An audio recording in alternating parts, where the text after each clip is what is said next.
Why was the first sound laughter? Not boots, not rifles, not the whip of desert wind. Laughter, sharp, dismissive, rolling across the bleached concrete lot of Ravenwood Training Complex. 3 seconds. That was all it took for every head to turn toward the newcomer.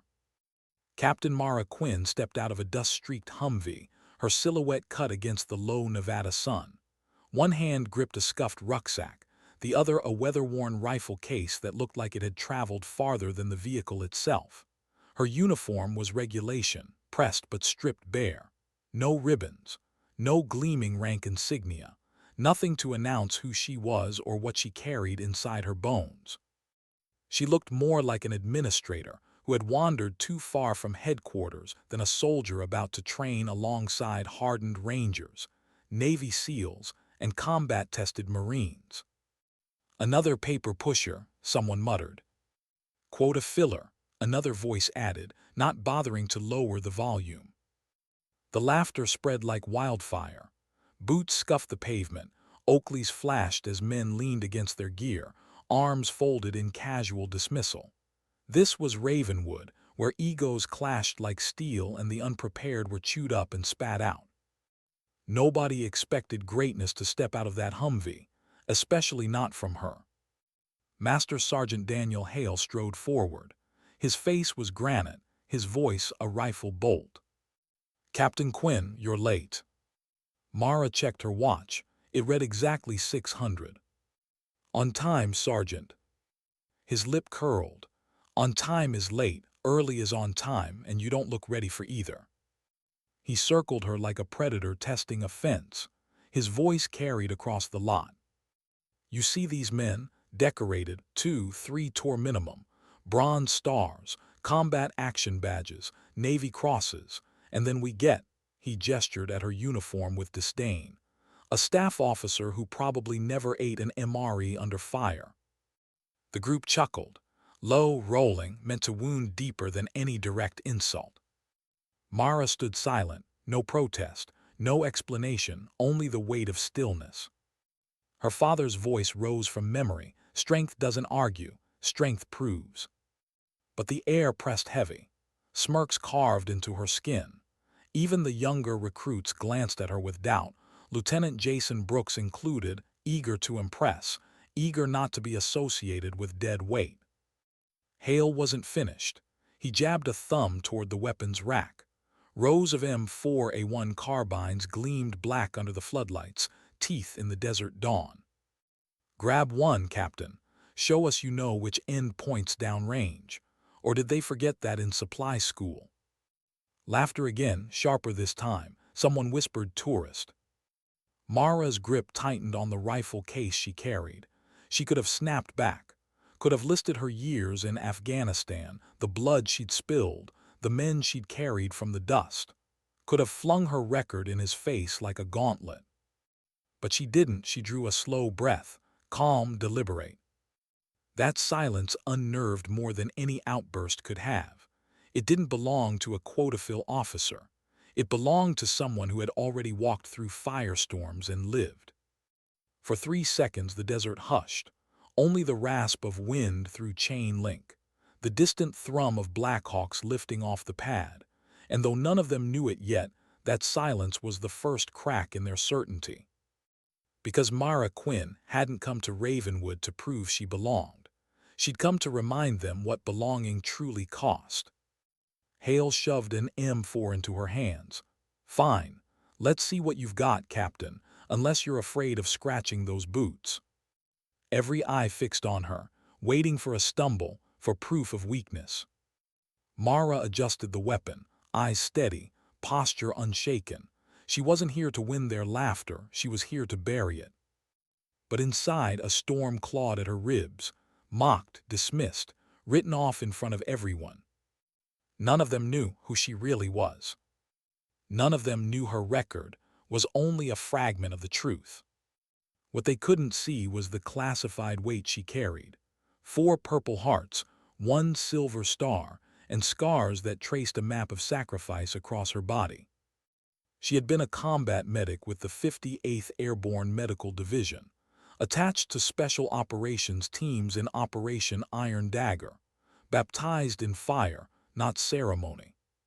Her first mission had dropped her into Orange Valley, Afghanistan, a place where rock and dust swallowed whole units. Within minutes, the exfiltration turned into chaos. Operators pinned in a canyon, bodies bleeding out, air support delayed under a curtain of tracer fire. Mara had gone to work, no hesitation. Field scalpel opening a chest wound, chest seal jammed in place, arteries stitched under fire as stone splintered around her. A bullet tore through her shoulder, ripping muscle, dropping her to one knee. She bit down on gauze, kept her hand steady, and finished sewing another man's lung. Only then did another medic dig the slug from her flesh. Purple Heart number 1. She never told that story, never spoke of the smell of cordite and blood, of promises whispered into dust. If one of us breathes, we all breathe. 2 months later, she was back in the sky. This time on a Black Hawk stacked with wounded. Mid-flight, the cockpit lit in sparks. We're hit. Tail gone. The bird spun like a dying hawk, slamming into the valley floor. Mara woke with knives in her ribs, smoke and fuel hissing toward fire. 3 operators unconscious in the wreckage. She dragged one, then another, muscles tearing, vision narrowing, until the world went black. They pulled her out with 2 bodies saved. Her own lung collapsed. Purple Heart number 2. Doctors begged her to take leave. She signed reassignment instead. "Are you sure, Captain Quinn?" her commander had asked softly. Her reply, "There are soldiers bleeding out there, sir. That's where I belong." Her third wound came in Lashkargah. An RPG shattered her cover. The fourth, a mortar dropped into her forward aid station, shrapnel raining as she kept a ranger alive.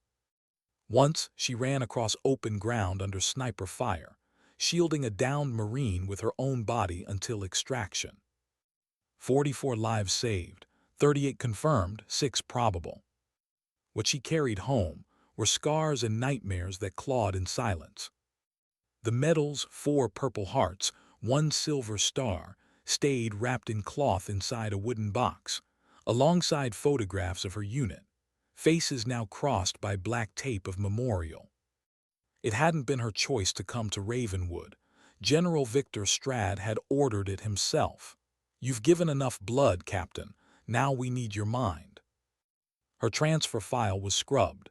No one here had clearance to see the truth. So when Sergeant Hale sneered at her in front of the class, how could he know? To him, she was nothing but clean boots and soft hands. But he would learn. That night in her temporary quarters, Mara laid her uniform across the bed with precision. A ritual. Beside it, she placed the small wooden box. The hinges creaked as she opened it. 4 Purple Hearts, 1 Silver Star, each a weight heavier than steel, not for the metal but for the screams etched in them, for the friends they marked in silence. Her phone buzzed. A message lit the screen. "How's the new assignment, Doc?" It was Colonel Mason, her old commander. She typed back slowly. "Background presentations tomorrow could get interesting." The reply came instantly. "Going to show them who you really are." Her fingers hesitated. Then, "Only if I have to." She closed the box, turned off the light. Sleep came in fragments. Tomorrow the mask would come off. And none of them, not Hale, not the recruits, not even Ravenwood's command staff, were ready for what she carried in silence. Because dignity doesn't shout, it waits. And when it finally speaks, it leaves no room for doubt. Why was the room so loud, yet so fragile? The strategy hall at Ravenwood hummed with chatter, boots shifting, voices carrying in low banter. This was the crucible every officer candidate dreaded, the background presentation. One by one, they would stand before their peers and instructors, laying out their history, deployments, commendations, scars written in official ink. The process was brutal in its simplicity. Every weakness exposed, every exaggeration tested, It was a tradition designed to separate those who merely wore the uniform from those who embodied it. Staff Sergeant Jenkins went first. He stood tall, rattling off 2 tours in Kabul sector, artillery support during Operation Northern Shield. Hale nodded, his approval sharp and audible. Solid, that's what earns respect. Lieutenant Cooper followed, Bronze Star, 3 rotations in South Korea. Hale practically glowed. Now that's a soldier, take notes, people.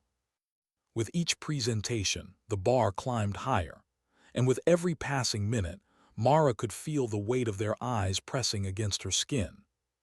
They were waiting for her turn, waiting for proof of their judgment, proof that she didn't belong.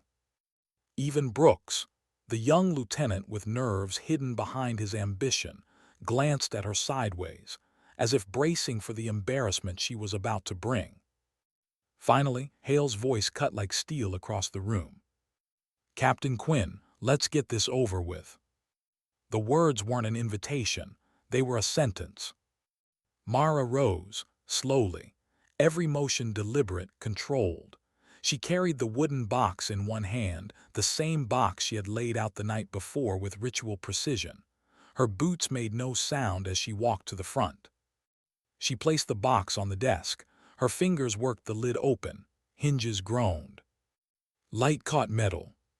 4 purple hearts, 1 silver star. The room fell silent. The silence didn't drift in, it crashed.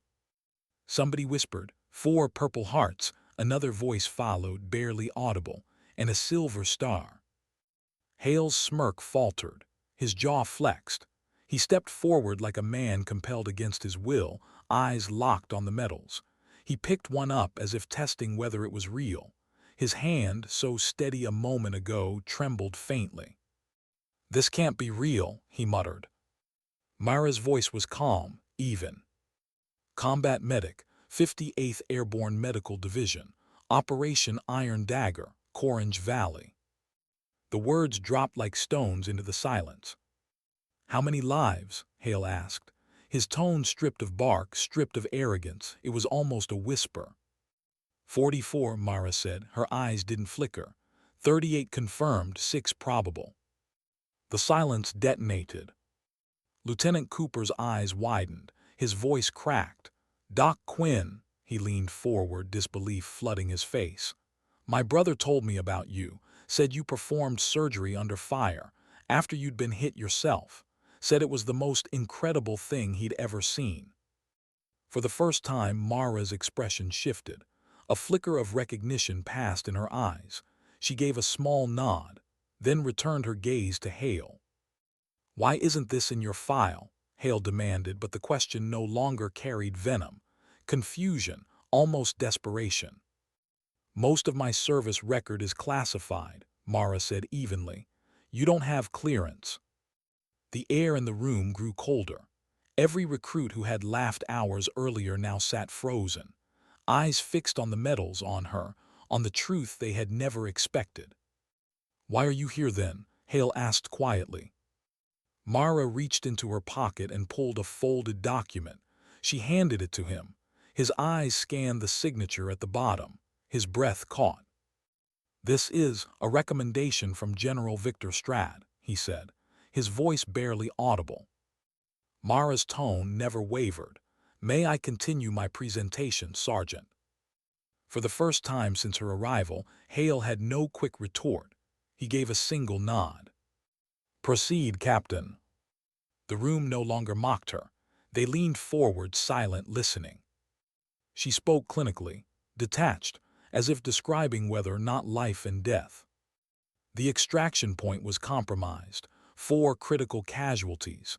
We had to move through 3/4 of a mile of contested territory. 20 minutes in, I was hit. Shrapnel, non-fatal. The understatement chilled the room. She had bled into her fatigues while carrying others across ground where most wouldn't crawl. Despite the injury, we reached the secondary landing zone. All 4 survived. The silence that followed wasn't just respect, it was reverence. And yet outside those walls, the real storm had begun. Hale, shaken, had already discreetly sent a message up the chain of command. Candidate claiming 4 Purple Hearts and a Silver Star. Request verification. At that very moment in Ravenwood's command center, screens flickered awake. Encrypted servers hummed. Colonel Barrett, commanding officer of the complex, frowned at the report. 4 and a Silver Star, he muttered. He entered Mara Quinn's service number into the classified archive. For a moment the system resisted, locked, redacted, but then slowly file after file began to unfold. Barrett's face drained of color. His breath left him in a whisper. Good Lord! In the strategy room, Mara closed her presentation. Her tone steady, her bearing unbroken. That concludes my background. Any questions? The door opened. A private hurried in, an envelope in hand. He slipped it to Hale. Hale tore it open. His eyes scanned the contents. His face went pale. He looked at Myra, his voice hollow. No questions, Captain Quinn. Thank you for your extraordinary service. She gave a single nod, nothing more, and returned to her seat. The recruits stared at her with something new in their eyes. Not contempt, not dismissal, respect, some awe, some guilt. When the session ended, Hale intercepted her in the hallway, his voice stripped of its bark. Captain Quinn, Colonel Barrett requests your presence in his office, immediately. Yes, Sergeant. Whispers followed her down the corridor, candidates craning their necks, piecing together the woman they thought they knew with the warrior who had just dismantled every assumption. Lieutenant Cooper caught up beside her, his voice low, almost reverent. Is it true? You performed a tracheotomy in the middle of a firefight. My brother said it was like watching a miracle. Mara's eyes flicked sideways, just enough to answer. Your brother exaggerates. The fire wasn't constant, only intermittent. Outside Colonel Barrett's office, a senior officer waited, crisp uniform, steel posture. He extended a hand. Captain Quinn, I'm Major Richards. We've been expecting you. She studied him, the words landing harder than he intended. Expecting me. This is about your presentation, she asked. Partly, Richards said, but mostly about your future assignment. Did you really think they sent you here just to take notes in Hale's lectures? The door opened. Colonel Barrett stood inside, his office austere, walls lined with plaques and flags. He rose, his hand extended. Captain Quinn, it's an honor. Thank you, sir. He regarded her for a long, measured silence before speaking. I just had a very interesting conversation with General Strahd's office.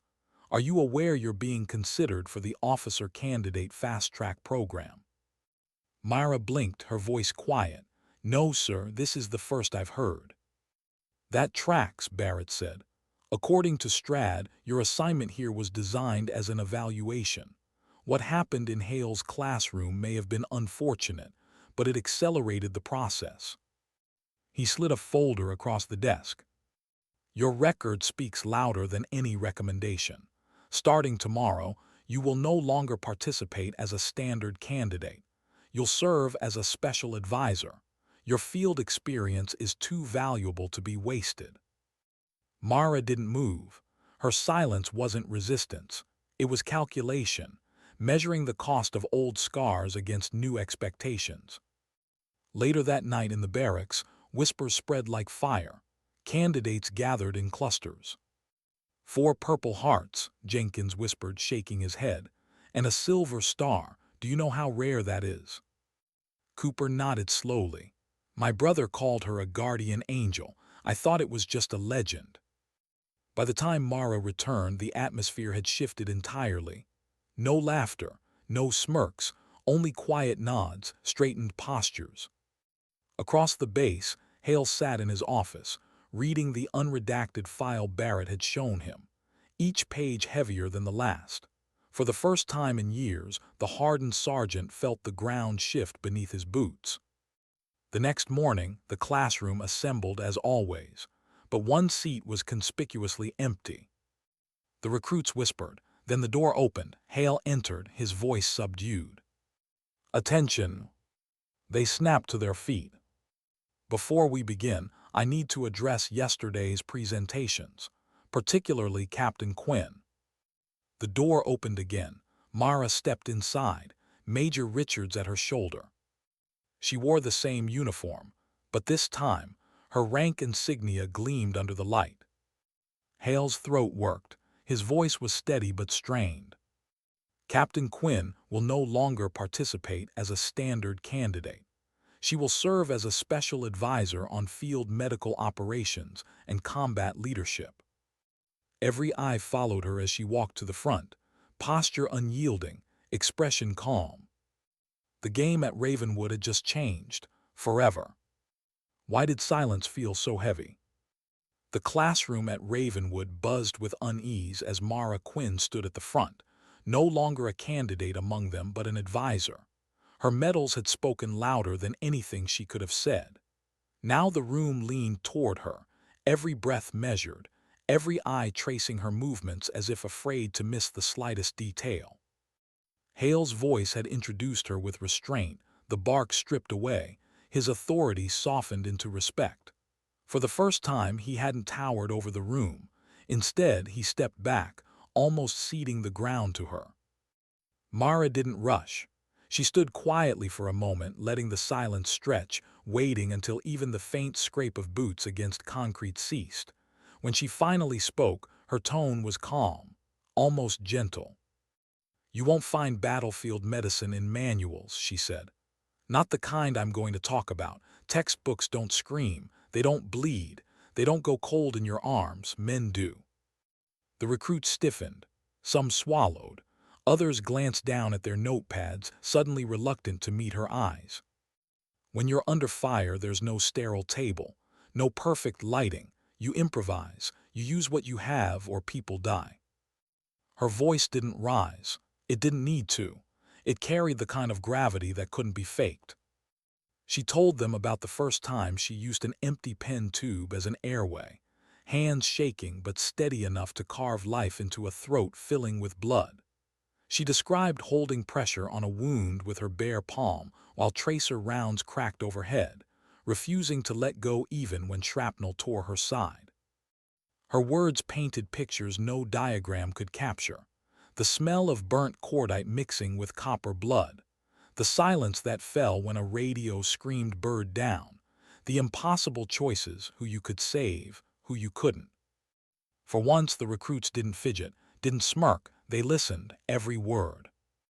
Even Hale, especially Hale. By Friday, the transformation was unmistakable. Hale himself, the man who had sneered at her clean boots, now deferred to her judgment during a scenario drill. "Captain Quinn," he said, voice firm but without edge, "your call." Her plan was precise. She broke down a simulated ambush with surgical clarity. Second squad shifts left, overlap fire here. Medic detail holds position until the first casualty is confirmed. It wasn't theory. It was scars turned into strategy, and they all knew it. Afterward, Lieutenant Cooper approached her. His voice carried a mixture of nervousness and awe. "My brother, he wanted to thank you personally when he visits next month. He said what you did for his unit. He's alive because of you." Mara's lips curved just barely, the faintest ghost of a smile. "I'd be honored. Your brother's men fought bravely that day." For the first time since she arrived, she wasn't invisible. She was indispensable. But with respect came weight. Ravenwood's whispers traveled fast. Soldiers who once dismissed her now spoke her name in quiet reverence. Jenkins shook his head in disbelief when he thought she couldn't hear. 4 Purple Hearts. Generals don't even have that kind of record. The legend of Mara Quinn had begun to circulate, and legends were dangerous things. Late one evening she sat alone in her quarters, the wooden box once more before her. She unwrapped the medals, laid them out like pieces of a puzzle she could never solve. 4 times she had been wounded. 4 times she had bled for men who lived to tell the tale. Yet for every medal there was a face she could not bring back. She whispered names into the dark, men whose laughter once filled mess tents, men who never made it home. The knock at her door startled her. "Captain Quinn." Major Richard stepped inside, posture crisp. His gaze softened only slightly as he took in the scene. "Sorry to intrude, but there's something you should know." "What is it?" "Word of your file has reached higher up the chain than Ravenwood. Washington is watching closely." Mara wrapped the medals back into their cloth, closed the lid with quiet finality. "I didn't come here for eyes on me, Major. I came here to work." "Sometimes the two aren't separate," Richards replied. "You're not just being tested here, Captain. You're being measured." Her silence was its own answer. She had no appetite for recognition, only for truth. The following week, Ravenwood's training intensified. Recruits ran drills through choking dust and blistering heat. Mara moved among them, no longer as an outsider but as a teacher forged in fire. She corrected a candidate's grip on a tourniquet, steadying his shaking hands. "If you hesitate," she said softly, "you'll feel him slip away under your fingers. You'll never forget that, so don't." She showed another how to carry weight across broken terrain, her own movements scarred by memory but precise. "Keep your back low, always low. Shrapnel doesn't care about pride." Her presence changed the rhythm of the course. Where once recruits competed for Hale's approval, now they sought her eyes, her nod, her rare, quiet praise. But beneath it all, Mara felt the tension coil tighter. Respect wasn't enough to erase scars. Whispers weren't enough to silence ghosts. And ghosts followed her everywhere. One night she dreamed of Corange Valley again, the canyon walls closing in, the desperate gasps of a ranger drowning in his own blood, her own voice shouting, raw and broken, "Stay with me, damn it, stay with me." She woke drenched in sweat, breath ragged. Her hand went instinctively to the scar at her shoulder, a wound long healed but never forgotten. Sleep never came easy. At dawn, she found herself standing at the edge of the Ravenwood training field, the desert horizon painted gold. She whispered again to no one. "If one of us breathes, we all breathe." Her father's words echoed after like a benediction. "Strength doesn't argue, strength proves." The recruits would see her strength. Hale already had, but Mara knew the real test hadn't yet begun. Ravenwood's exercises were brutal, yes, but nothing compared to the chaos of a real mission. And she feared, deep down, that chaos might be coming sooner than anyone expected. Because when Washington watched, it wasn't out of curiosity, it was out of intent. And Ravenwood wasn't just a training ground, it was a crucible. The next morning the class assembled for a new directive. Colonel Barrett himself entered the room, flanked by Major Richards and Sergeant Hale. His tone carried weight, the kind that silenced even the boldest smirk. "The program's final exercise approaches," Barrett said. "A comprehensive simulation, hostage crisis under fire, limited resources, unclear intelligence. The kind of scenario that doesn't just test tactics but character." The recruits shifted, eyes flicking toward Mara. Tradition dictated Hale would select the mission commander. The room waited tense. Hale's gaze swept across them. It landed on Mara. He hesitated, the briefest crack in his armor, then spoke. "For this mission, Captain Quinn will serve as commander." There was no objection, no laughter, only nods, agreement, even relief. Mara's voice was steady. "Thank you, Sergeant, I accept." For the next hour, she guided them through planning with precision no textbook could match. She marked the map with scar-born certainty. Primary extraction route leaves us exposed here and here. Secondary covered route through these coordinates. Communications relay at this ridge. Fire support positioned overlapping.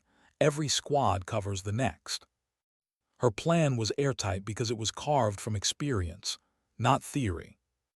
The recruits scribbled furiously. Even Hale watched her with an expression bordering on pride. The mission hadn't begun, but something had already shifted. The once dismissed rookie had become the one voice they trusted. And when the field erupted into chaos, they would learn just how much that voice meant. Why did the desert feel so real when it was only training? Dust whipped across the Ravenwood exercise field as the siren blared. The recruits tightened helmets, checked rifles, and scanned the horizon. Smoke grenades hissed. Loudspeakers crackled with simulated chaos. Hostiles entrenched. Hostages secured inside compound. Time-sensitive extraction required. It wasn't real war, but it felt close enough. And this time Mara Quinn wasn't standing apart. She was at the center, commander of the exercise. Her voice came over comms, calm, precise. Second squad pivot left flank, cover fire across ridge line. First squad advance staggered. Medic detail, standby for incoming casualties. The recruits moved, hesitant at first but steadying under her tone. She wasn't shouting, wasn't rattled. Her voice was steady as a metronome. And they clung to it. Halfway through, evaluators spiked the scenario with an unplanned complication.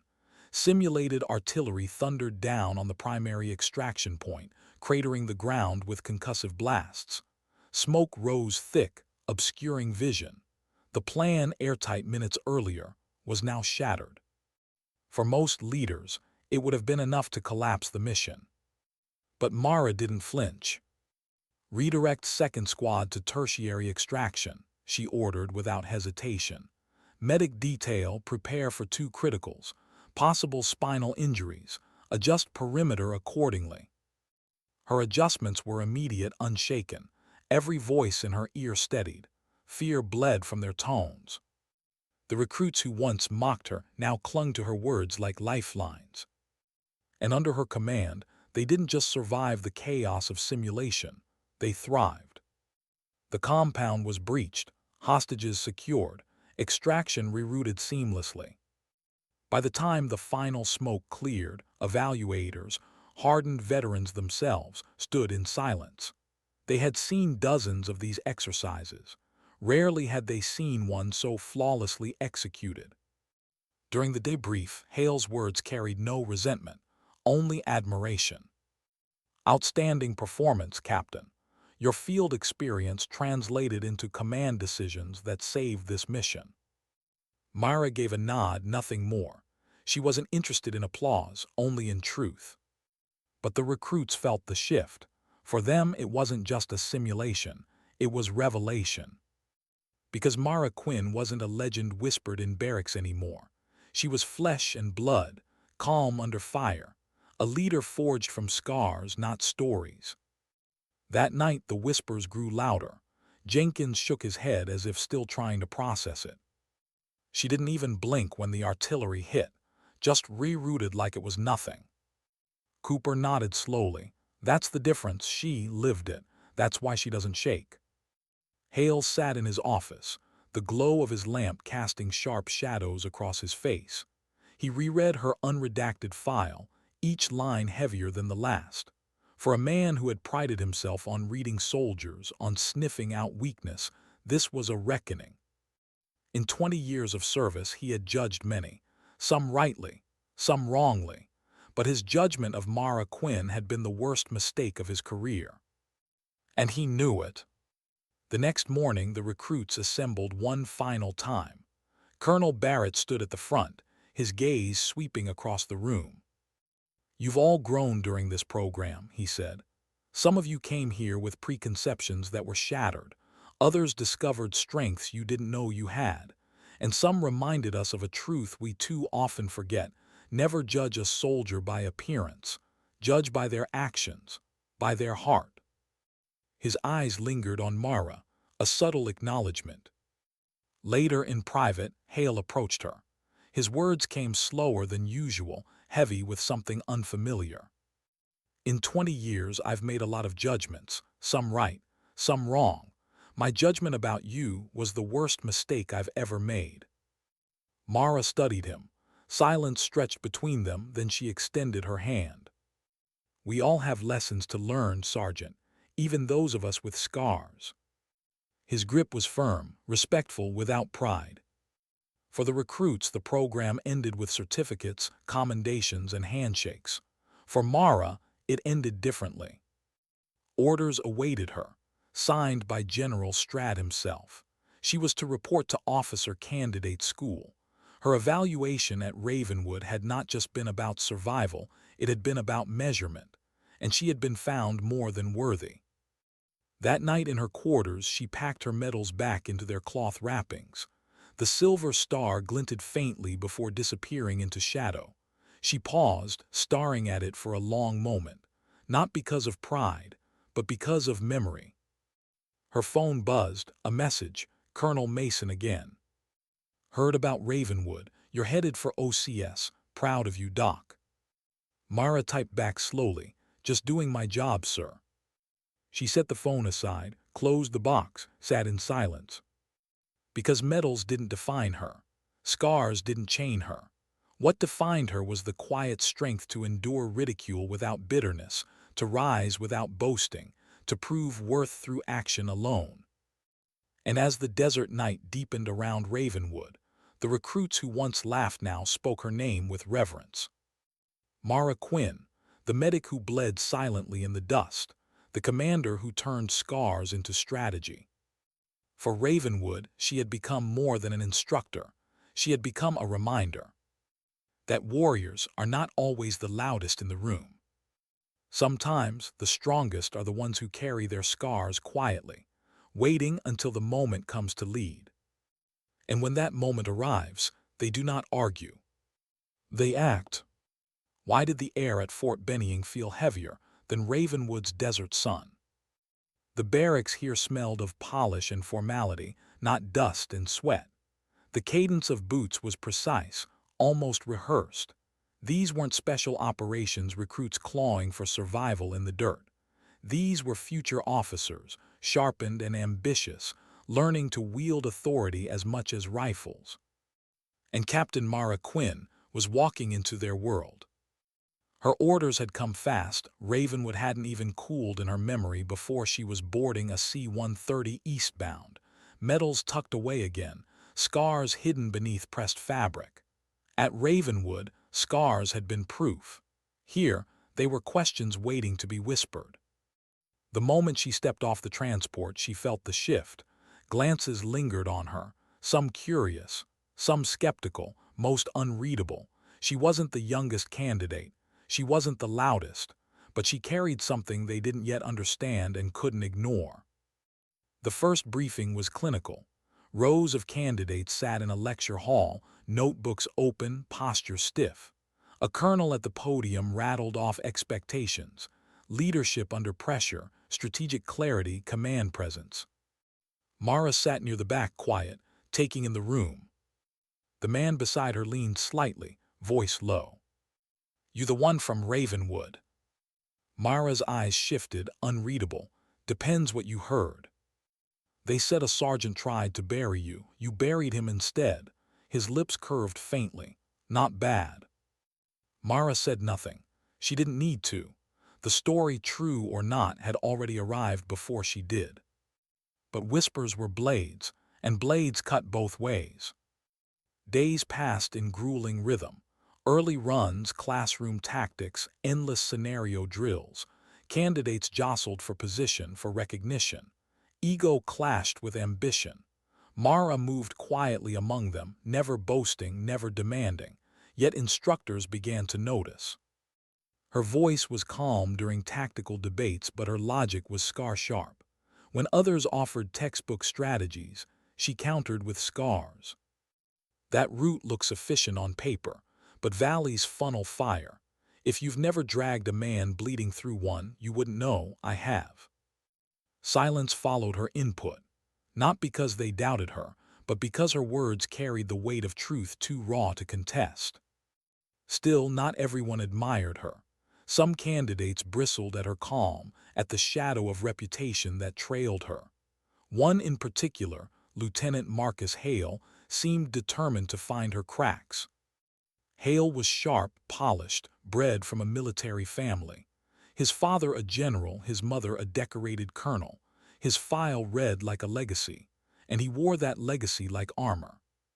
To him, Mara Quinn was an anomaly, a soldier whose file was more classified than lauded, whose scars were whispered instead of written, and he hated it.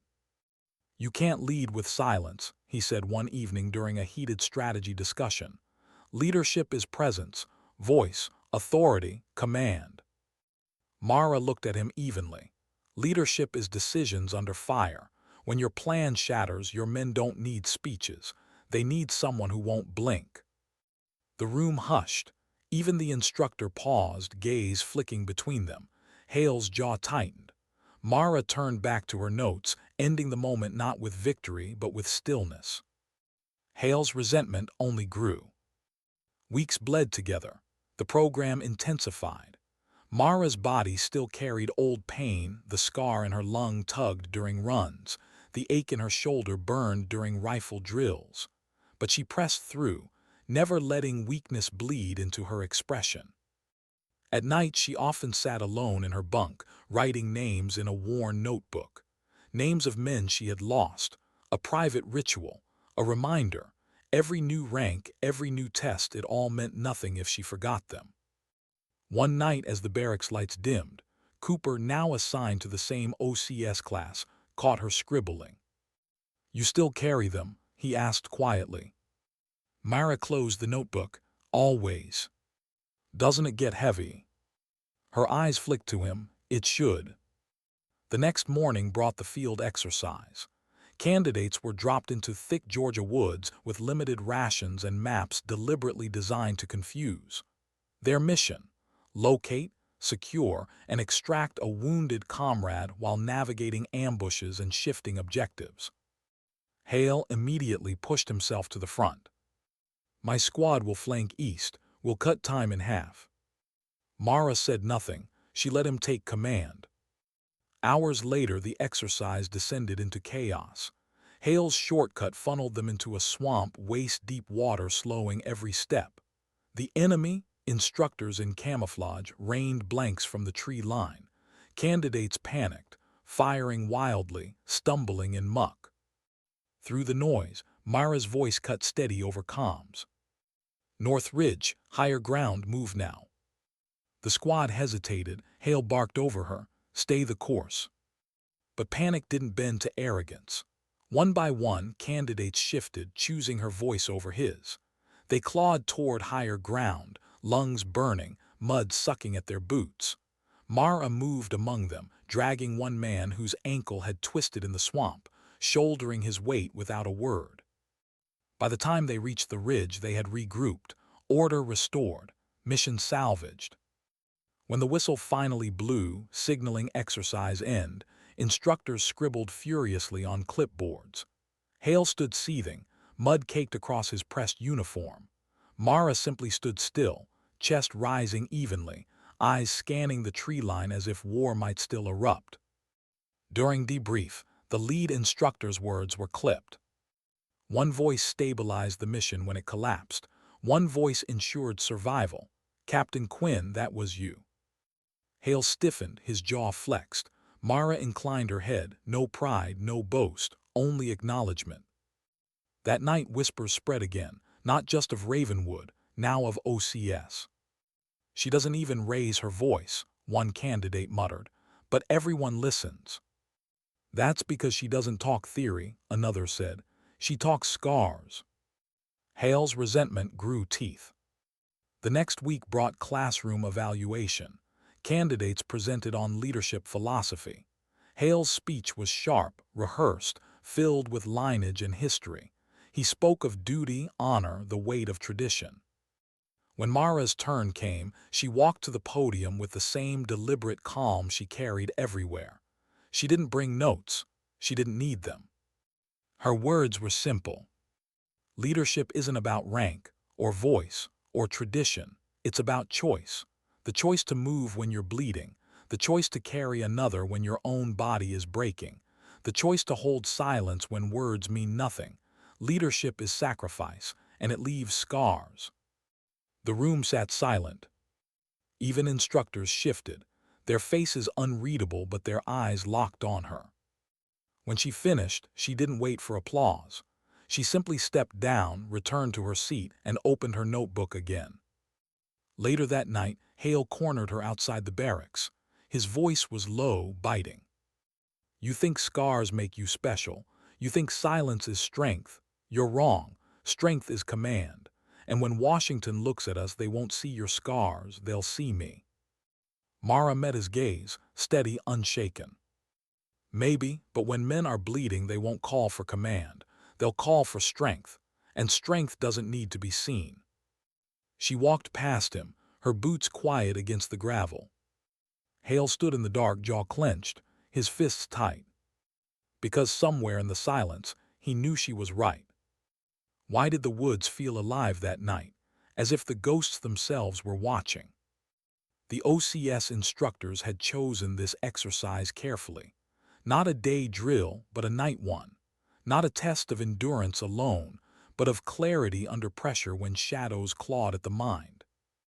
The mission was blunt: navigate hostile terrain, secure intelligence from a mock safehouse, and extract with minimal casualties. On paper, simple. In practice, chaos. Hale was chosen to command. It wasn't favoritism, it was inevitability. He was sharp, ambitious, everything the traditional mold of officer training demanded. His father's shadow loomed in every order he gave. His voice was crisp, rehearsed, but authority shouted too loud often lost its edge. Mara, as always, was the quiet constant. She wasn't in command tonight, but the recruits still looked to her when Hale's orders clashed with instinct. And Hale saw it. They moved into the woods just past 200, moonlight slanting across the pine canopy. The air was heavy, damp with southern humidity. Blanks rattled from hidden positions. Simulated IEDs cracked from the underbrush. Chaos tested cohesion. "Squad Alpha, hold formation. No left flank, cover that ridge." Hale barked over comms, his voice sharp enough to cut. But sharpness didn't calm, it rattled. "Contact rear, we're exposed," one recruit shouted, panic rising. "Hold position," Hale snapped back. "Maintain line." The recruits hesitated, caught between his bark and their own survival instincts. Mara's voice came low, even, steady through the noise. "Fall back 20 meters, ridge cover east side, move now." Her words weren't loud, but they carried. The recruits shifted almost unconsciously. Order snapped back into place, movements aligning. Hale spun, fury flashing. "Whose command are you under?" "Mine, I'm in charge here." The recruits froze, caught between two leaders. Mara didn't look at him. Her eyes stayed on the ridge, scanning the tree line, her tone calm. "They're under fire, Lieutenant. Orders mean nothing if they're dead." The silence that followed wasn't empty, it was thick. Because in that moment, everyone knew which voice they trusted. The mission dragged deeper into the woods. Sweat clung to uniforms. Mud sucked at boots. Blanks cracked from hidden instructors playing enemy. Stress pressed harder than the weight of gear. At the safe house, Hale pushed forward aggressively. Too aggressively. His plan called for a frontal breach. Mara's eyes scanned the perimeter, noting the angles, the shadows, the unnatural quiet. "It's a kill box," she said softly. "Side breach, minimal exposure." Hale ignored her. "Front entry, 2 squads stacked, on my go." The recruits hesitated. Eyes flicked between him and her. Hale barked again, "On my go." They moved reluctantly. The whistle blew sharp. Every recruit caught in the open was declared casualty. The evaluators had staged it perfectly. Hale's plan collapsed the moment it began. Shouts echoed, 2 down, 3 down, panic swept like fire. Mara moved instantly, calm, precise. Casualties left, non-criticals drag first, secure rear, pivot right now. Her orders flowed like water, cutting chaos into motion. Recruits obeyed almost reflexively. The breach shifted. The mission salvaged, not flawless but intact.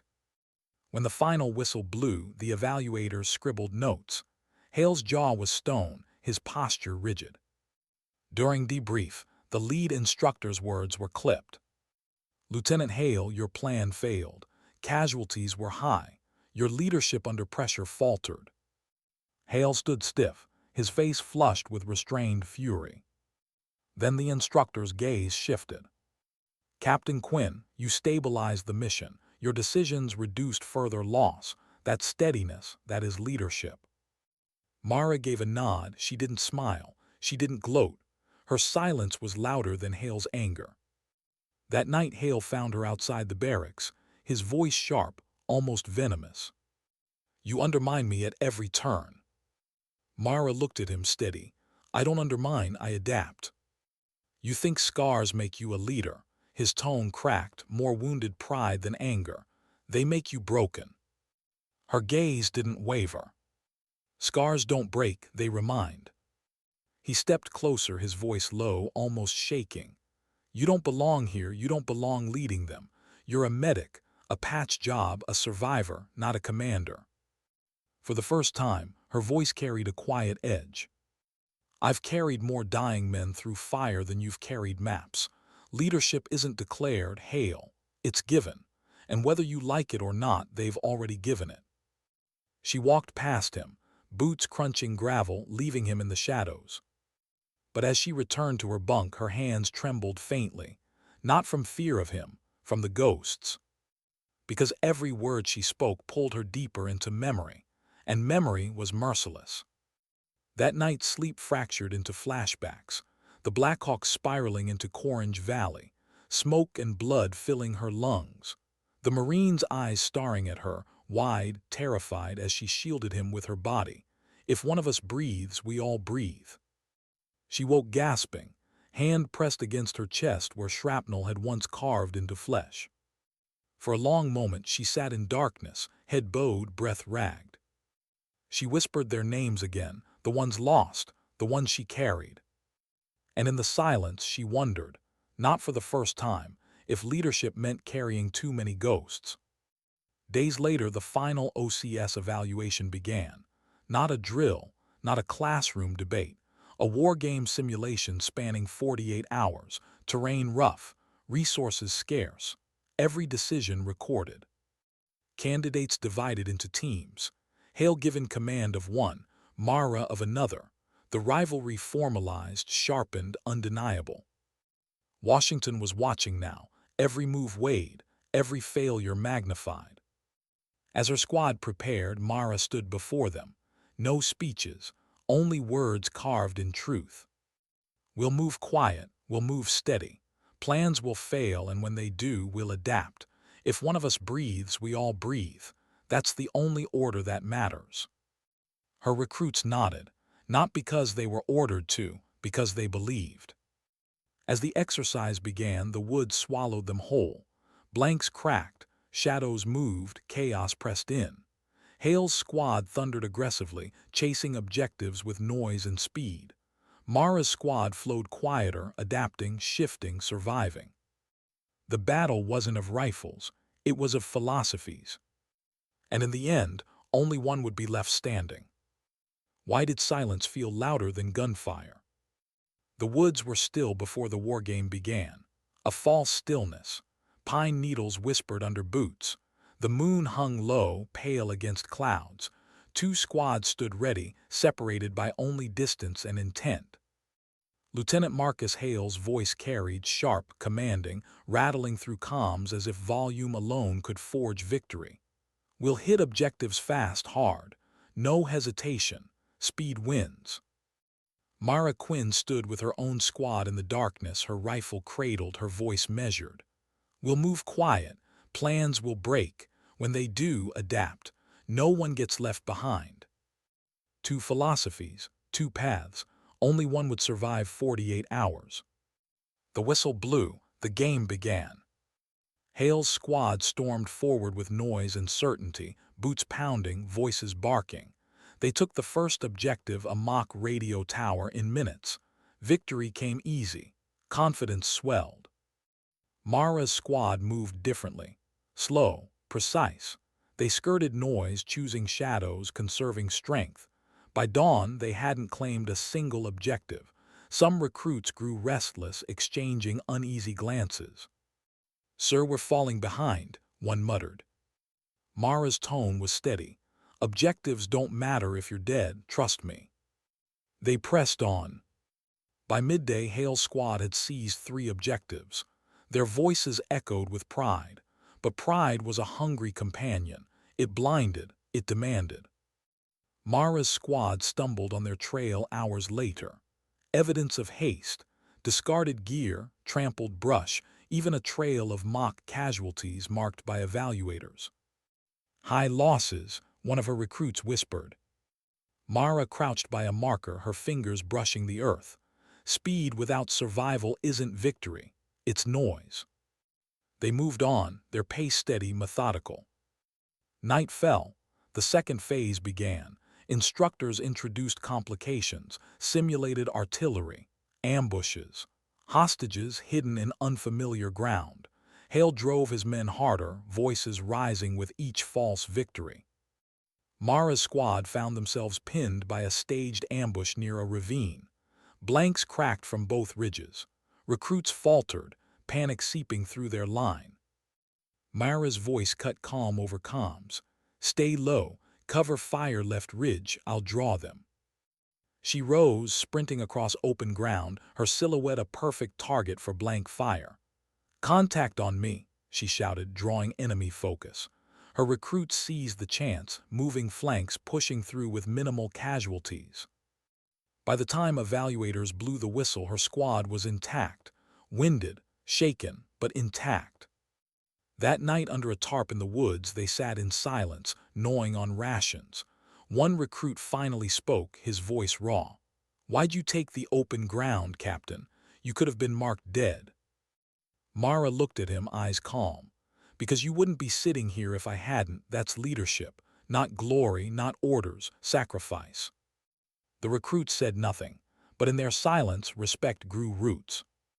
Meanwhile, Hale's squad was unraveling. His aggression had cost them half their numbers in casualties. Recruits whispered resentment in the dark. Some questioned his decisions openly. Hale barked louder, desperate to patch fractures with volume. By dawn, the final day, the game shifted. Both squads were assigned the same objective, a mock hostage extraction. The terrain was unforgiving, an abandoned industrial yard on the edge of the training zone, gutted buildings and rusted beams looming like skeletons. Hostages inside, enemy entrenched. Hale arrived first, his squad smaller but still aggressive.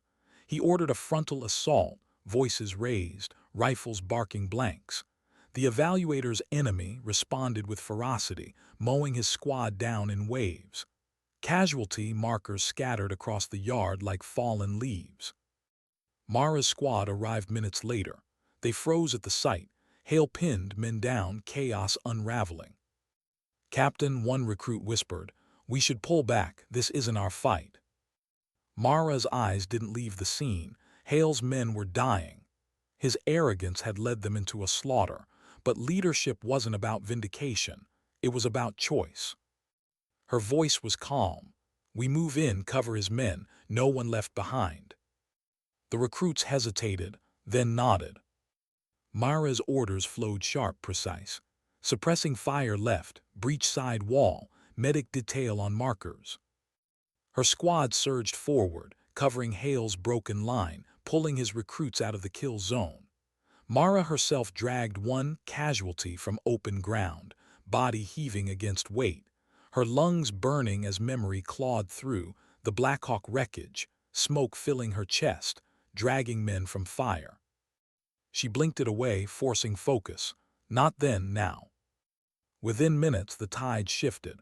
With her squad stabilizing the chaos, the compound was breached, hostages secured, extraction achieved. When the final whistle blew, silence settled. The evaluators stood, their expressions unreadable. Hale collapsed against a rusted beam, chest heaving, mud streaked across his face. Mara stood steady, her recruits gathering around her, eyes locked with something more than respect. During debrief, the lead evaluator's words were measured. Lieutenant Hale, your aggression led to unacceptable losses. Captain Quinn, your intervention salvaged the mission. Your steadiness under fire demonstrated not just competence but command. Hale's face was stone, his jaw clenched, but his silence carried something darker than defeat. Later, as recruits dispersed, Hale cornered Mara in the shadows of the yard. His voice was raw, fractured. "You stole them from me." Mara's eyes met his, calm. "I didn't steal anything, they chose." "You humiliated me," he hissed. "You made me look weak." She shook her head slowly. "I didn't make you weak, Hale, pride did." Her words cut deeper than any reprimand. That night Mara sat alone, the wooden box in her lap again. She unwrapped the medals, her fingers tracing the scars they symbolized. 4 purple hearts, 1 silver star. None of them felt like victories, only weights. Her phone buzzed, a message from Colonel Mason. "How OCS Doc?" She stared at the screen for a long moment, then typed back. "Different battlefield, same fight." She closed the box, setting it aside. Sleep pressed against her eyes, but she knew it would bring only ghosts. Because the true test was Hale, it was OCS. It was the past she carried. And the past never stayed buried. Why did endings always feel heavier than beginnings? The parade ground stretched wide under a pale Georgia sky. Rows of candidates stood in formation, uniforms sharp, boots gleaming.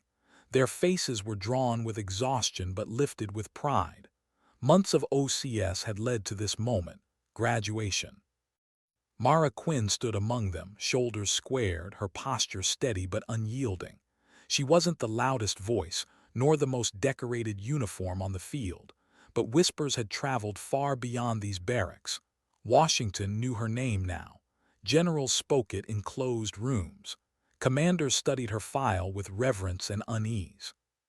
Because scars carried truth that medals couldn't. The ceremony began with precision.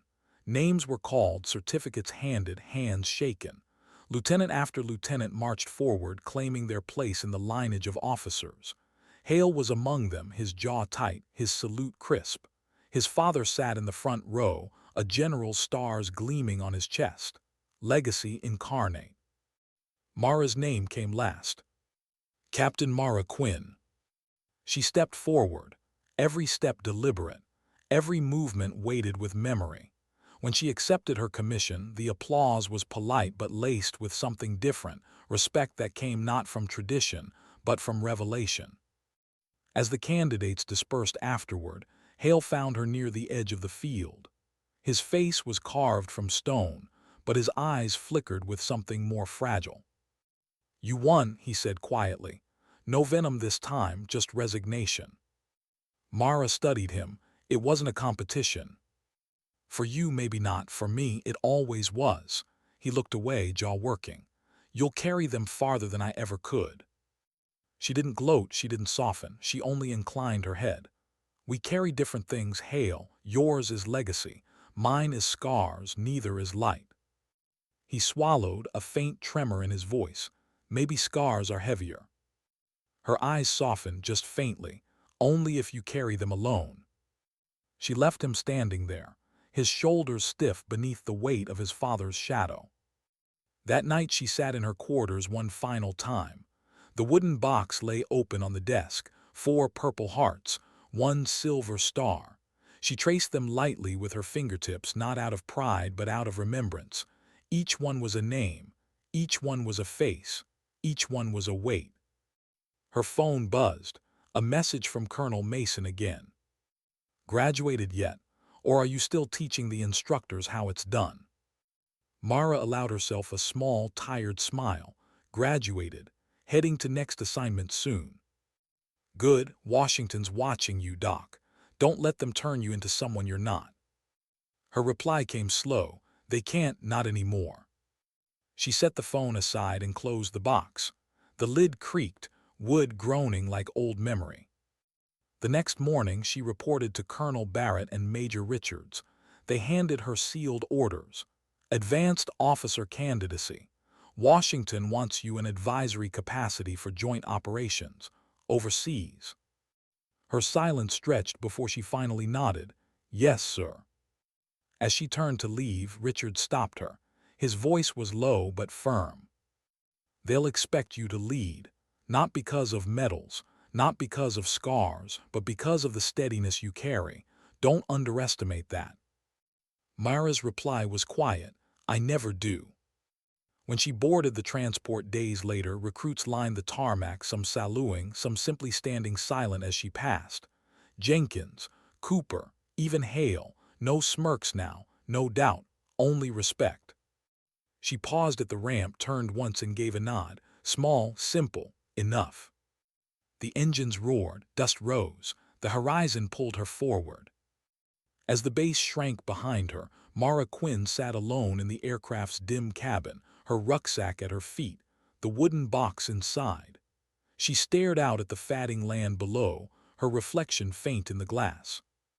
Her mind drifted to the faces she carried, the laughter lost, the blood spilled, the promises whispered into dirt. If one of us breathes, we all breathe. They had mocked her once, called her a rookie, a tourist, a quota fill, but she had shown them what scars meant. Not through speeches, not through pride, through silence, through endurance, through action. And in that silence, they had learned a truth too often forgotten. Warriors are not always the loudest in the room. Sometimes, the strongest are the ones who carry their scars quietly, waiting until the moment comes to lead. And when that moment comes, dignity doesn't shout. It simply acts.